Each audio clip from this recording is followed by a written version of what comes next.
Exploitation section. Exhibitors Trade Review. May 20th, 1922.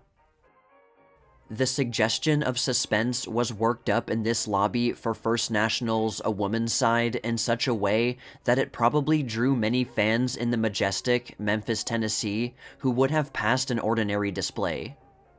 It also demonstrates the value of catch lines, a point that seems to have been overlooked. Vitagraph's The Flower of the North was strikingly brought to the attention of the residents of Chattanooga, Tennessee by manager Boriski of The American, who built a log cabin front on his theater out of genuine puncheons from the sawmill and not out of beaver board. His atmosphere was real and the expense was small. Abe Levy of The Strand, Waco, Texas, has come across with another good display. This time, First National's Polly of the Follies was the victim, and with exception of the border strips and Easter eggs, the entire display was arranged of strips and cutouts from posters. Effective use of a 24-sheet cutout gave the People's Theater, Portland, Oregon, a novel and attractive front for First National's The Rosary. The cutout showing the title and faces of the leading players was turned into a border display that lined the steps adjacent to the box office. The background showed clouds in harmony with the sea settings of the picture. Instead of using the customary log cabin front for First National's The Silent Call, manager McManus of the Colonial, Tacoma, Washington, had a window display that showed the interior of the log cabin with a kettle over the open fireplace and an old spinning wheel at one side.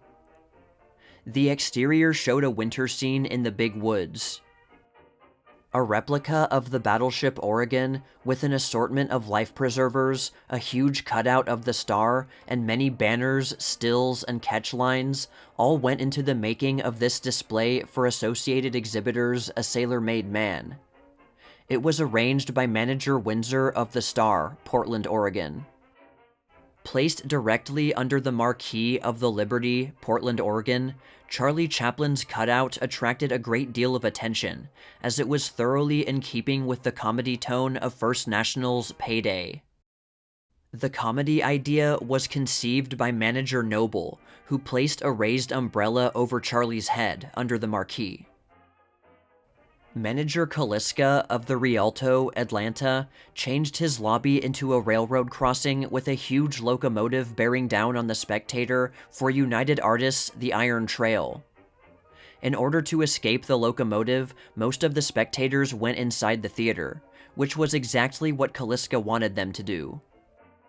Manager Metzger of the Rivoli, Portland, Oregon, arranged a lobby display for Associated Exhibitors' Woman Wake Up with a central figure of Florence Vidor flanked by a number of catch lines and stills. The cutout caught the eye of the passers-by, who naturally looked at the rest of the display. A drugstore on a prominent corner in Birmingham, Alabama, thought they had played Bat Mooney, advertising manager of the Trianon, for a sucker when they sold him their old awning for $1. But Bat fooled them when he turned the awning into a banner for First National's Hail the Woman, and suspended it from their electric sign. In advertising Arrow's 10 Nights in a Bar Room, manager Hart of the Palace, El Paso, Texas, put a soft drink stand in one side of the lobby, and in the other side rigged up an old-time bar over the box office. The contrast between soft and hard drinks was widely commented on. Jackie Coogan sprawled all over his announcement of My Boy when the First National attraction played The Empress, Owensboro, Kentucky. The effect was created by an immense cutout of the kid, and a banner that stretched across the entire width of the theater front. Bat Mooney, advertising manager of the Trianon, Birmingham, slipped a pass to the building inspector and obtained permission for Howell Graham to build this front for First National's Hail the Woman across 2nd Avenue to the curb. Birminghamites always fall for a display on this order.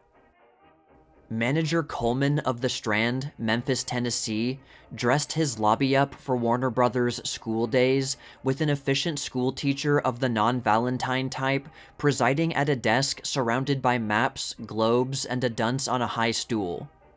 Oil paintings were also used.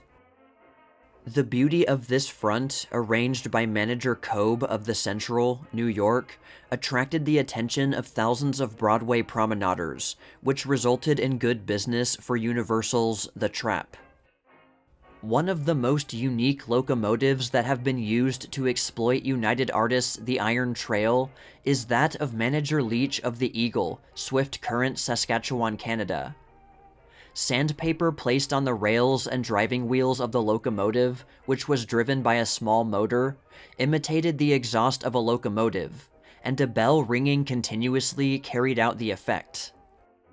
The original costumes worn by the Gish sisters in United Artists' Orphans of the Storm were used to marked advantage in a window display in the heart of the shopping district in Boston, Massachusetts, while the feature was playing at the park.